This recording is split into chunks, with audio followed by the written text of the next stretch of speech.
अब जो लोग बकवाद कर रहे हैं, अब सवाल खड़ा होगा, भाई ये राजेश सिवानी जिसकी कुत्ते वाली मौत हुई है, छत से गिरकर अकाल मौत हुई है संत रामपाल जी का भगत होने के बावजूद, इससे बड़े बड़े बकवादी तो संगत में बहुत हैं। ये तो बहुत छोटा सा प्यादा है।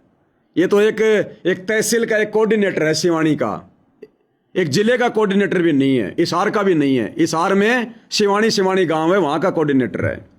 इससे बड़े बड़े तो बहुत लोग हो गए, बड़े बड़े स्टेट कोऑर्डिनेटर भी हैं, गुरुजी का परिवार भी है, बेटा बेटी भाई बंधु रिश्तेदार भी हैं, और भी लोग बड़े बड़े अपने आप को आश्रम संचालक समझ रहे हैं, पुरुषोत्तम जैसे, बसंत सैनी जैसे। उन्होंने तो इस राज्य से भी बड़ी बड़ी बकवादें कर रखी हैं, तो वो क्यों नहीं मर रहे? तो वो इसलिए नहीं मर रहे कि उनका अभी वो मरने का समय आया नहीं। मर्यादा तो टूटी हुई है, मर्यादाओं की तो उन्होंने धज्जियां उड़ा रखी हैं, पूरी ट्यूब फाड़ रखी है। एक आध पंचर हो तो निकल जाए, पूरी ट्यूब फाड़ रखी है। मर्यादा तोड़ने में तो राजेश सिवानी के बाप है सारे के सारे। फिर मर क्यों नहीं रहे? मरने का मतलब उनकी दुर्गति क्यों नहीं हो रही, उनका समय क्यों नहीं आ रहा, आम संगत क्यों मर रही है?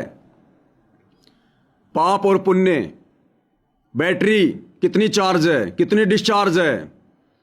जिसकी बैटरी कम चार्ज है, जिसके पुण्य कर्म थोड़े हैं और मर्यादा टूटी हुई है, वो चलता जाएगा, निकलता जाएगा। आए दिन संगत में सैकड़ों मर रहे हैं, आए दिन। ये तो एक आध कोई कोऑर्डिनेटर का समय आ जाता है मरने का तो बात थोड़ी ज्यादा फैल जाती है। आम संगत तो आए दिन मर रही है, दुर्गति से मौत हो रही है। अब इन बड़े बड़े लोगों का ऐसा मौज मस्ती क्यों हो रही है? राजनीति कर रहे हैं, गुरु जी का नाम बदनाम कर रहे हैं, संगत के दान धर्म का दुरुपयोग कर रहे हैं, पाखंड कर रहे हैं, सारे आडंबर कर रहे हैं, स्टेडियम बना रहे हैं। इसका समाधान गुरु जी बताएंगे अब कि उनके ऊपर अभी आपत्ति क्यों नहीं आ रही, और आएगी तो कब आएगी। क्या कह रहे हैं पूज्य गुरुदेव भगवान? 1.5 मिनट का सत्संग है, ध्यान से सुन लो भाई। अब ये समय आ गया सतनाम और सार नाम देने का, और इसमें वैसे तो मंत्र, ये प्रथम मंत्र लेने के बाद भी आपको काल अटैक नहीं कर सकता, आपकी अकाल मृत्यु नहीं हो सकती।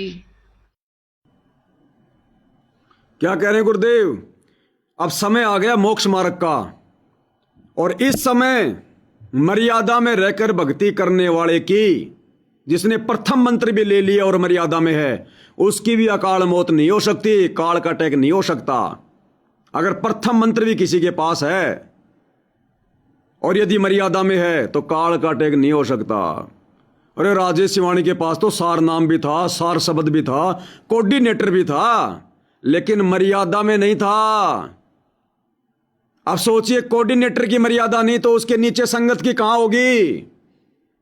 और जब कोऑर्डिनेटर की ऐसी दुर्गति से मौत हुई है तो संगत के साथ में क्या होगा? शिवानी वालों समझ लेना।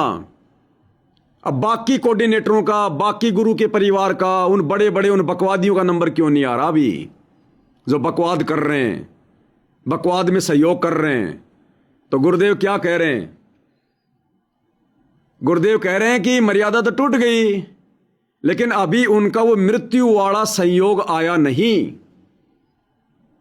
और जब तक नहीं आएगा तब तक कितनी बकवाद करो, चाहे भगत भी बने रहो, और जिस दिन वो समय आ गया उस दिन देखना उनकी दुर्गति। सुनो, अब दास बार बार कहता है कि ये काल का दाव कैसे लगता है कि हम मर्यादाहीन हो जाते हैं, नाम खंडित कर देते हैं, और जिस समय आपका नाम खंडित हो गया और कुदरती आपके प्रारब्ध का मृत्यु का समय भी निकट आ गया, उसी दौरान तो आप पे अटैक हो जाएगा। अब सुनो बाकी लोग। कुछ एक ऐसे भक्त हैं जो नाम ले लेते हैं और नाम भी कई बार खंडित कर लिया, और वो अभी तक जीवित है। तो अभी क्या कह रहे हैं गुरुदेव? कई भगत ऐसे हैं, नाम भी ले लिया और नाम भी खंडित कर दिया, और कई बार कर दिया, जैसे गुरु के परिवार ने, कोऑर्डिनेटरों ने, बड़े बड़े परम भक्तों ने, विकास सिंह पुरिया जैसों ने नाम भी ले लिया, नाम को खंडित भी कर दिया, और कई कई बार कर दिया, और फिर भी वो नहीं मर रहे, अभी भी वो जिंदा हैं। उसका कारण क्या है? पत्रकार महोदय तू भी सुन ले, कदे तेरा शंका नहीं जाए तेरी। सुन लो ध्यान से। कुछ एक ऐसे भक्त हैं जो नाम ले लेते हैं और नाम भी कई बार खंडित कर लिया और वो अभी तक जीवित है, तो अभी उनका वो ठीक का समय ना आया है, वो मृत्यु का समय नहीं होगा, इसलिए दाव लग रहा है। तो पुण्यात्मा, आप जी ने नाम लेने के बाद मर्यादा को सबसे अधिक महत्व देना है। भक्ति से कम भी हो जा लेकिन मर्यादा रहे। क्या कहते हैं गुरुदेव, नाम भी ले लिया, कई कई बार मर्यादा भी खंडित कर दी, अभी भी जी रहे हैं, मौज कर रहे हैं। कह रहे अभी उनका वो ठीक का समय आया नहीं, वो मौत वाला वो समय आया नहीं, अभी आएगा जरूर लेकिन अभी नहीं आया, इसलिए उनका दाव लग रहा है। इसलिए गुरुदेव कह रहे हैं नादानो, भक्ति चाहे थोड़ी कर लो अगर नहीं हो पा रही तो, लेकिन मर्यादा पूरी रखो, मर्यादा। और आश्रम वाले क्या कर रहे हैं, भक्ति सेवा ज्यादा कर रहे हैं, मर्यादा को 0% पे ले आए, 0% पे। बिल्कुल गुरुजी के विधान के विरुद्ध हो रहा है। दिन रात सेवा में लगे हुए हैं, कह रहे सेवा कर रहे हैं, मकान बना रहे हैं, डले ढो रहे हैं, मोटर पाइप बांट रहे हैं, नेताओं की रैलियों में धक्के खा रहे हैं, हम सेवा कर रहे हैं, सेवा कर रहे हैं, दिन रात। मर्यादा 0, भयंकर दुर्गति होगी, भयंकर दुर्गति। मैं बहुत पहले कह चुका हूं, तुम्हारे आड़ोसी पाड़ोसी भी देखेंगे, तुम्हारे रिश्तेदार भी देखेंगे कि हो क्या गया। और ये गुरु के परिवार के साथ में तो बहुत भयंकर बनेगी भाई और बहनों, बहुत भयंकर। सबसे बड़े पापी, सबसे बड़े दोषी संगत को काल का ग्रास बनाने में यदि किसी का हाथ है तो गुरु जी के परिवार का, इन कोऑर्डिनेटरों का, स्टेट कोऑर्डिनेटरों का, विकास सिंह पुरिया जैसों का, बसंत सैनी जैसों का, इस पुरुषोत्तम जैसों का, और जो इनकी उआबाई में जो सहयोग दे रहे हैं उन लोगों का भयंकर अंजाम होगा आने वाले समय में। यह परमात्मा के विधान के अनुसार मैं तुम्हें बता रहा हूं, परमात्मा के विधान के अनुसार। और ये जितने भी ये पत्रकार हैं ना, ये फूकनी ले लेके इन मकानों के वहां चले जाते हैं, ये वाह जी 2 दिन में छत डाल दी, 3 दिन में छत डाल दी, और देखो गुरुजी की बेटी लाग रही डले ढोने, ये बेबे तन्ने के है। ये जितने भी पत्रकार हैं ना, ये अपना जीवन चाहते हो तो साइड पकड़ जाओ, इन काल के दूतों से पीछे हट जाओ। तुम तो भगत भी नहीं हो, तुम्हारी तो कोई मर्यादा सरियादा नहीं है। समय रहते साइड पकड़ जाओ, ये 20-25 हजार रुपए के चक्कर में मत पड़ो। तुम्हारी आंखों के सामने इन बड़े बड़े भक्तों की दुर्गति हो रही है, तुम्हारा क्या होगा? तुम तो ऐसे जाओगे जैसे गधे के सिर से सींग जाते हैं। ये तुम्हारी पत्रकारिता बछड़ में चली जाएगी सारी, घर वाले ढूंढते रह जाएंगे। ये काल तुम्हें ऐसी जगह ले जाके ठोकेगा। तुम्हारी इन झूठी इन पत्रकारिताओं के कारण कितनी संगत भ्रमित हो रही है, पता है तुम्हें? ये बड़ा चढ़ा के जो तुम इनको ये बेगार करने के लिए दिखा रहे हो ना इनको, तुम्हें गुरु के ज्ञान का नहीं पता, तुम्हें कोई मर्यादा का नहीं पता, उनके पंथ का नहीं पता। लड्डू जलेबी बर्फी के चक्कर में, महीने के 20-25 हजार रुपए के चक्कर में जो तुम संगत को गुमराह करने में लगे हो ना, ये झूठ दिखा दिखा के। समय रहते साइड पकड़ जाओ, बता रहा हूं तुम्हें, काल सिर पर बैठा है। तुम्हारी आंखों के सामने बड़े बड़े भक्तों का क्या हाल हो रहा है, कुत्ते वाली मौत, तुम्हारा क्या होगा? गीदड़ भी शर्मा जाएगा। एक आध की तो एक्सीडेंट में पांसली टूट चुकी है। वह एक पत्रकार, वह सारी सृष्टि वासियों को संजय पुनिया का सत साहेब, अरे पांसली टूट गई थी ना तेरी एक्सीडेंट में, अभी भी वो लगा के पट्टा घूमता है, समझ नहीं आ रही तेरे को? सारी सृष्टि का भाई नसीहत दे रहा हूं, अगर समझ में आ जाए तो। घर वालों के भी समझ में नहीं आएगी हो क्या गया, जैसे इन कोऑर्डिनेटरों के घर वालों के समझ में नहीं आ रही, संगत के समझ में नहीं आ रही कि ये भगत क्यों मर गया कुत्ते वाली मौत। बाबा रामपाल तो कहते हैं भगवान है। भगवान है तो क्या सिर पे बैठा के रखेगा? भगवान की भी एक मर्यादा है, नियम है। जबरदस्ती हाथ नहीं देता भगवान किसी के नीचे। बार बार गलती करे तो एक साधारण सा व्यक्ति भी अपने बेटा बेटी को कह देता है भाड़ में जाओ, मरो, मेरे को कोई लेना देना नहीं है। और इन लोगों ने तो मर्यादा तोड़ने में पीएचडी कर रखी है, पीएचडी। मर्यादा तोड़ने में सतलोक आश्रम वालों ने पीएचडी कर रखी है, पीएचडी। पीएचडी कर रखी है मर्यादा तोड़ने में। कितने नाराज हैं सतगुरु रामपाल जी इन लोगों से, कितने नाराज हैं। अरे गुरु किससे नाराज होगा? जो भक्ति विरुद्ध काम करेगा, गुरु जी का वचन तोड़ेगा, मर्यादा तोड़ेगा, बकवाद करेगा। हिसार जेल से क्या कह रहे हैं सतगुरु रामपाल जी, ध्यान से सुन लो। सन पड़े को गुरु संभाले जान के बालक। बैटरी डिस्चार्ज हो गई, 2-4 मिनट ये चार्ज हो जाता, आपको दिखा दूंगा गुरुदेव भगवान का सत्संग, जिसमें परमात्मा कितने नाराज हैं इन लोगों से। हिसार जेल में बैठकर गुरु खुद कह रहा है कि तुम कम संभलोगे, कब सुधरोगे, बार बार नाम खंड के आ जाते हो, निकल जाओ, भाग जाओ यहां से। अटका रहा गुरु जेल से इनको कि कोई आवश्यकता नहीं है आने की, बार बार तोड़ के मर्यादा आ जाते हो, तुम भक्ति चाहते हो तुम। अटका रहा गुरु, बुरी तरह से अटका रहा इन आश्रम वालों को, तभी तो मर रही है। नहीं सुधर रहे, नहीं सुधर पाएंगे, इनके संस्कार इतने मजबूत नहीं है। ये तो जिन पर भगवान दया करता है उन्हीं आत्माओं को सद्बुद्धि आती है भाई और बहनों।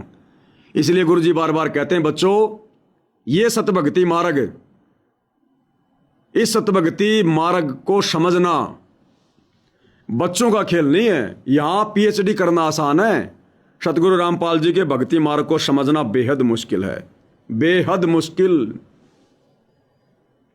आप और हम साथ संगति से जुड़े भाई बहनों का सौभाग्य, जो आप और हम तो गुरुदेव भगवान के आशीर्वाद से ज्ञान को आधार बनाकर मर्यादा में रहकर भक्ति कर ही रहे हैं। साथ में परमात्मा ने हमें कितनी बड़ी सेवा दे रखी है परमार्थ के लिए। असली परमार्थ तो ये है जो हम इन नालायकों को समझा रहे हैं, जो भटक चुके हैं भक्ति मार्ग से। अपने गुरु भाई बहनों को जो भटक चुके हैं, मर्यादा तोड़ चुके हैं, काल के मुंह में जाने की तैयारी में हैं, उनको दिन रात समझाना, यह है वास्तव में परमार्थ। गुरुदेव कहते हैं आत्म प्राण उधार ही, और धर्म नहीं कोई। ये आश्रम वाले कहते हैं हम तो मकान बना रहे हैं, मोटर पाइप बांट रहे हैं, राशन बांट रहे हैं, धर्म कर रहे हैं, धर्म कर रहे हैं। इनको धर्म की परिभाषा का भी नहीं पता। सबसे बड़ा धर्म क्या है? आत्म प्राण उधार ही, धर्म नहीं कोई और। किसी आत्मा के, किसी व्यक्ति की आत्मा का उद्धार करवा दो। और आत्मा का उद्धार कैसे होगा? उसको सतगुरु से जोड़ने से, उसको भक्ति पर लगाने से, सतगुरु की शरण में लाने से, उसको भक्ति पर मर्यादाओं का पाठ पढ़ाकर उसको दृढ़ करने से। तो ये काम तो ये कर नहीं रहे, डले ढोने में लगे हुए, मकान बनाओ, मकान बनाओ। मकान बना के तुम उनको भगत बनाओगे क्या? ये तो चापलूसी हो गई तुम्हारी, गुरु के विधान में तो है नहीं। मोटर पाइप बांट बांट के तुम लोगों को भगत बनाओगे? भगत बनेंगे वो, बना दिए। एक भी सरपंच का नाम बता दे जिसने सरपंची छोड़ के संत रामपाल जी का नाम ले लिया हो, एक का भी बता दो। ऐसे नहीं बनते भगत। सबसे बड़े परमार्थ का कार्य जो वर्तमान में कोई कर रहा है, साथ संगति से जुड़े भाई बहन। परमात्मा ने जिन जिन आत्माओं को सतलोक ले जाने की सोची थी, सन 1994 से 2014 तक अपनी शरण में लिया, बाद में आ रहे वो भी परमात्मा के बच्चे हैं। यानी जो जो शरण में आ रहे हैं, आ गए। अब उनमें से परमात्मा छटनी कर रहा है, केवल इन्हीं में से। बाकी सतलोक के अधिकारी नहीं अब आगे, इन्हीं में से छाटेगा परमात्मा। और इनमें जो फैल होते जा रहे हैं उनको समझाना, उनको वापस भक्ति मार्ग पर लेकर आना, उनकी गलतियां बताना गुरु जी के ज्ञान आधार से, वापस उनको दृढ़ करना भक्ति पर।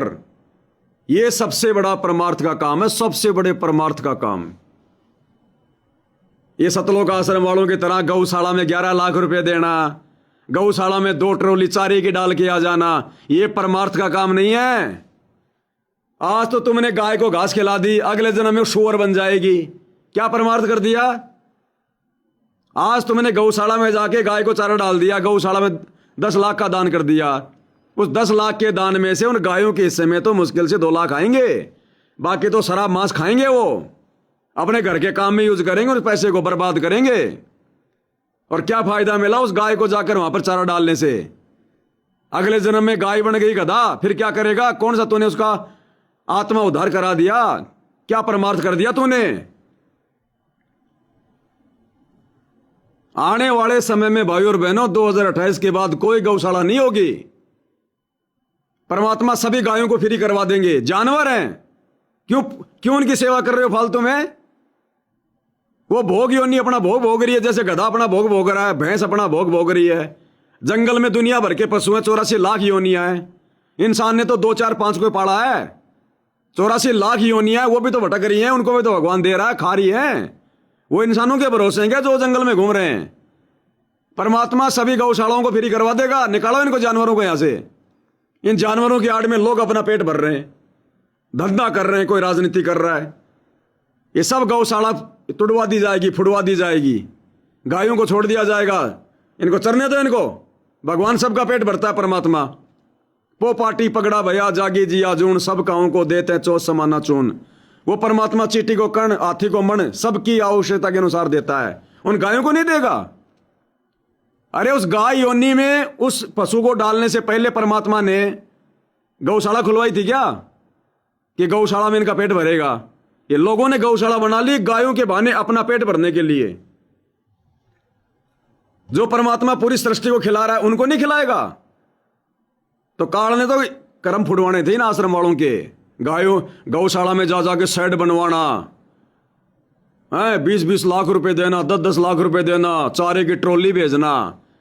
ये तो उन लोगों के काम है जिनको राजनीति करनी है, जिनको भक्ति से लेना देना नहीं, जिनको समाज की सेवा करके समाज से अपना सम्मान करवाना है। ये भक्तों के काम नहीं होते। तो भाई और बहनों, इनकी तमाम मर्यादाएं खंडित है इन लोगों की। किसी भी एंगल से परमात्मा भी इनको स्वीकार नहीं करेगा। हर प्रकार से ये भक्ति विधान अनुसार गुरु से दूर हो चुके हैं। और अब आपको वो वीडियो सुनाता हूं जिसमें पूज्य गुरुदेव भगवान हिसार जेल से इन सतलोक आश्रम वालों को ढंग से धमका रहे हैं, ढंग से। और कह दिया कि आने की जरूरत नहीं अब जेल में मेरे पास में, मत आया करो यहां। रोजाना मर्यादा तोड़ के आ जाते हो तुम, शर्म नहीं आती तुम्हें? साफ कह रहे हैं परमात्मा। तो बताओ ये मरेंगे नहीं तो और क्या होगा? भाई संगत के पास में मौका है। देखो भाई और बहनों, फिर कह रहा हूं, अगर नहीं सुना तो ध्यान से, कई बार कहता आया हूं। इन कोऑर्डिनेटरों के पास, गुरुजी के परिवार के पास और इन आश्रम संचालकों के पास में किसी प्रकार की माफी का कोई मौका नहीं है। और ये मान बढ़ाई, राग, द्वेष, ईर्ष्या में इतने हद तक नीचे गिर चुके हैं, ये माफी मांगेंगे नहीं। जब इन्होंने चंडीगढ़ हाईकोर्ट में जज से संत रामपाल जी से माफी मंगवा दी, संत रामपाल जी से माफी मंगवा दी कि मैंने कोर्ट की अवमानना की, मुझे माफ करो जज साहब, आगे से गलती नहीं करूंगा। ये खुद कहां माफी मांगने वाले हैं संगत से? तो इनका तो रास्ता वो ही है जो गुरुजी ने बता रखा कि अभी इनका समय आया नहीं है, इसलिए दाव लग रहा है। बाकी इनकी तो दुर्गति तय है, फाइनल है। संगत के पास मौका है थोड़ा। संगत यदि समय रहते, क्योंकि संगत बेचारी भोली होती है, नादान होती है, चाहे किसी भी संत की हो, तो संगत के पास अभी मौका है। यदि संगत ने अभी इसी समय यदि अपना स्टैंड क्लियर कर लिया, जाने अनजाने की गलतियों की माफी मांग ली, तुम्हें सारे प्रमाण दे दिए, नहीं समझ में आए तो सात संगति के हजारों वीडियो जाकर देख लो सोशल मीडिया पर। अपने घर पर, अपने दरबार पर गुरुदेव से जाने अनजाने की गलतियों की नाक रगड़ रगड़ के माफी मांगो, हो सके तो आंखों से आंसू निकाल कर। फॉर्मेलिटी नहीं चलेगी। और तुरंत सात संगति की वीडियो देखना शुरू कर दो, तुरंत। और आज से ही मर्यादाओं में रहना शुरू कर दो। इन कोऑर्डिनेटरों से संपर्क तोड़ दो, गुरुजी के परिवार से संपर्क तोड़ दो। जो भगत मर्यादा में नहीं है, चाहे तुम्हारा कितना बड़ा मित्र है, संपर्क तोड़ दो। किसी कोऑर्डिनेटर का फोन आवे, नामदान से फोन आवे, कह दो भैया जब गुरुजी आएंगे तब मिलेंगे, तब तक आप और हमारी सत साहेब बहुत मूर्ख बन लिए, बहुत पागल बन लिए, बहुत नुकसान करवा लिया, बड़ी बड़ाई भक्ति का सत्यानाश करवा लिया तुम लोगों की कुसंगति में। अब भैया सात संगति में जा रहे हैं और घर बैठे बैठे भक्ति करेंगे। अब कहीं नहीं धक्के खाएंगे। लड्डू जलेबी खानी होगी 50 रुपए की दुकान से लेके खा लेंगे। अब भक्ति करेंगे भाई। तो भाई और बहनों, परमात्मा तुम्हें संभाल सकता है, माफ कर सकता है। नहीं तो दुर्गति भाई और बहनों सबकी बिल्कुल फाइनल है। मर्यादा तुम्हारी नहीं है, चाहे कितना ही नामदान सेंटर पे जाके नाम शुद्ध करवा लो। जब उन सेंटर पर बैठे हुए लोग ही, सेंटर पर बैठे हुए सेवादारी खंडित हैं, चल कहां से रहे ये? गुरु जी के परिवार से। तो जब गुरु का परिवार ही मर्यादा में नहीं है तो ये सेवादार कहां से मर्यादा में होंगे? पूरा सिस्टम भ्रष्ट है, पूरा सिस्टम हैंग हो रहा है। धमाका उठेगा, धमाका। दुनिया वालों ने शांति पाठ करवाना पड़ेगा बाबा रामपाल की संगत के लिए। ये संगत वाले कहां विश्व की शांति के लिए पाठ करने की सोच रहे हैं। अब देख लो, विश्व शांति का पाठ करवाने से पहले तुम्हारा कोऑर्डिनेटर कैसे मरा छत से गिर के, कुत्ते वाली मौत, अब उसका पाठ करवाओ। गुरुजी ने भी कह रखा कोई मर जाए तो उसका पाठ करवा देना चाहिए। तो आश्रम वालों कम से कम एक पाठ तो करवा देना उसका, शांति का पाठ है कि भगवान इसकी आत्मा को शांति देना। दे दो आदेश भगवान को। तो संगत के पास मौका भाई, बाद में मत कहना हमारे को किसी ने बताया नहीं, किसी ने समझाया नहीं। वो धर्मराज के दरबार में फिर वो दिखा देगा पूरा सीन। देख भाई, ये पवनदास दिन रात थूक बिलोता रहता था, क्या समझा रहा था, तेरी क्या समझ में आया? तेरी आंख फूटी पड़ी थी, तेरी खोपड़ी में छेद था जो तेरे को समझ में नहीं आ रहा था। वो अपनी तरफ से बोल रहा था सारी बातें, वो मेरे सत्संगों को दिखा दिखा के तो बोल रहा था। क्यों नहीं समझा उस समय? क्यों नहीं मानी उसकी बात? भुगत अब अपना।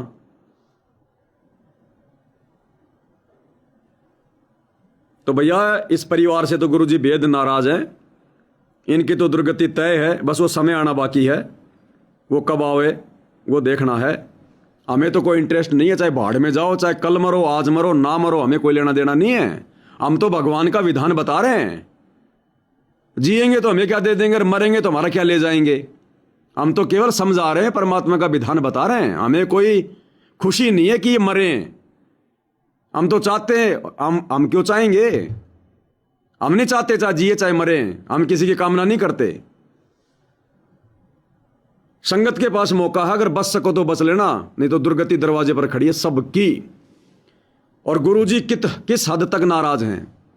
गुरुजी अपने परिवार से, इन कोऑर्डिनेटरों से, आश्रम संचालकों से किस हद तक नाराज हैं?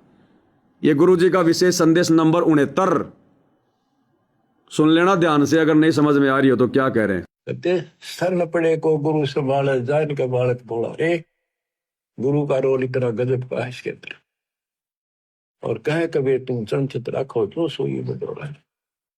अनजान बालक पारने में लेटा लेटा टट्टी पेशाब कर लेता है, सारे कपड़े भी, हाथ भी, पैर भी खराब कर लेता है। लेकिन माँ है, गुरु माँ है, उसको पता बालक के सिर्फ गलती होगी, साड़ा होकर ना करे ये गलतियां। उसने धोएगी, नहावेगी, कपड़े धोएगी, दूध पियावेगी, लाड करेगी, उसने बूंदा थोड़ा लगे। ऐसे ही तुमने कितने पाप कर लिए, कितनी गलती होगी पता है, काल ने करा रखी। पहले नाम लेने से पहले चाहे हमने कितनी भी बड़ी बड़ी गलती कर रखी है, मालिक ने माफ कर दिया। हम अनजान थे, नादान थे, बालक थे। अब समझदार हो गए, जब से गुरु का नाम मिला, गुरु का ज्ञान मिला, अब हम समझदार हो गए, बालक नहीं है। अब समझदार हो के यदि गलती करेगा तो फिर क्या होगा? क्या कह रहे हैं गुरु जी?